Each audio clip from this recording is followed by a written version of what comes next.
Hi friends, நான் தான் உங்கள் சுகாஷி. நான் சேமியா வச்சு ஒரு டிஷ் வீடியோவில் போட்டிருந்தேன். ஸோ அதோட பார்ட் 2 தான் இது.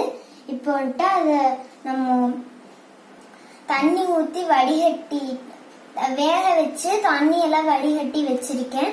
இப்போ அதே பேனில் நான் வேணும்னா முந்திரி திராட்சை நெய்யில் வறுத்து எடுத்து ஒரு பவுலில் போட்டு வச்சுக்கிட்டேன். இப்போ அதே பேனில் பால் ஊற்றுறேன். பால் கொஞ்சம் கொதிக்கட்டும். பால் கொதிக்கிற வரைக்கும் நம்ம வெயிட் பண்ணலாம். இப்போ பால் சைட்லலாம் இதாகிற டைமில் நம்ம சர்க்கரை போட்டுக்கலாம்.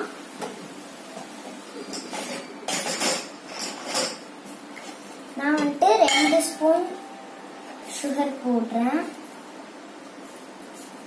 நான் 1.5 ஸ்பூன்ஸ் மட்டும் போட்டுட்டு வேணும்னா போட்டுக்கிறேன். இப்போ இது சர்க்கரை நல்லா கரையட்டும். இப்போ இதுல நம்ம ஏற்கனவே வடிச்சு வச்சிருந்த சேமியா ஆட் பண்ணிக்கலாம். இப்போ இதை நல்லா நம்ம பாயில் பண்ணலாம். இது நல்லா கொஞ்சம் இதாகட்டும்.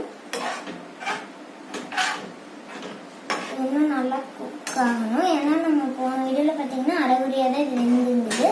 ஸோ இதில் பார்த்தீங்கன்னா இது நல்லாவே ஃபுல் பாயில் ஆகணும்.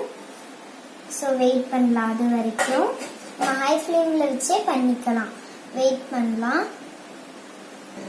ஓகே, இப்போ பால் இனிப்பு கரெக்டாக இருக்கு அண்ட் சேமியாவும் நல்லா வெந்துருச்சு. இந்த டைமில் நான் இன்னும் கொஞ்சம் இப்போ நான் வறுத்து வச்சிருந்த இதை ஆட் பண்ணிக்கிறேன். அண்ட் பால் பத்தலைன்னா நீங்கள் இன்னும் கொஞ்சம் கூட சேர்த்துக்கலாம். நான் இன்னும் கொஞ்சம் சேர்த்துக்கிறேன். எனக்கு பால் பத்தலை. உங்களுக்கு தேவையான அளவு நீங்கள் பால் ஆட் பண்ணிக்கலாம்.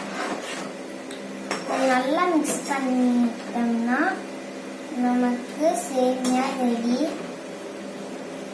பால் பாயசம் மாதிரி தான், பட் இது ஜவ்வரிசி இல்லாமல் பண்ணுறதுனால இது கொஞ்சம் ஸ்பெஷலாக இருக்கும். இப்போ இதை நான் அப்படியே அடுப்பை ஆஃப் பண்ணிட்டு எடுத்து ஒரு பவுலில் போடுறேன். நான் ஃபஸ்ட்டு கொஞ்சம் போட்டு வச்சிடுறேன். இது நல்லா குக் ஆகட்டும். ஓகே, இது இன்னும் நல்லா குக் ஆகட்டும். நீங்கள் பண்ணும்போது நல்லா பண்ணிக்கோங்க.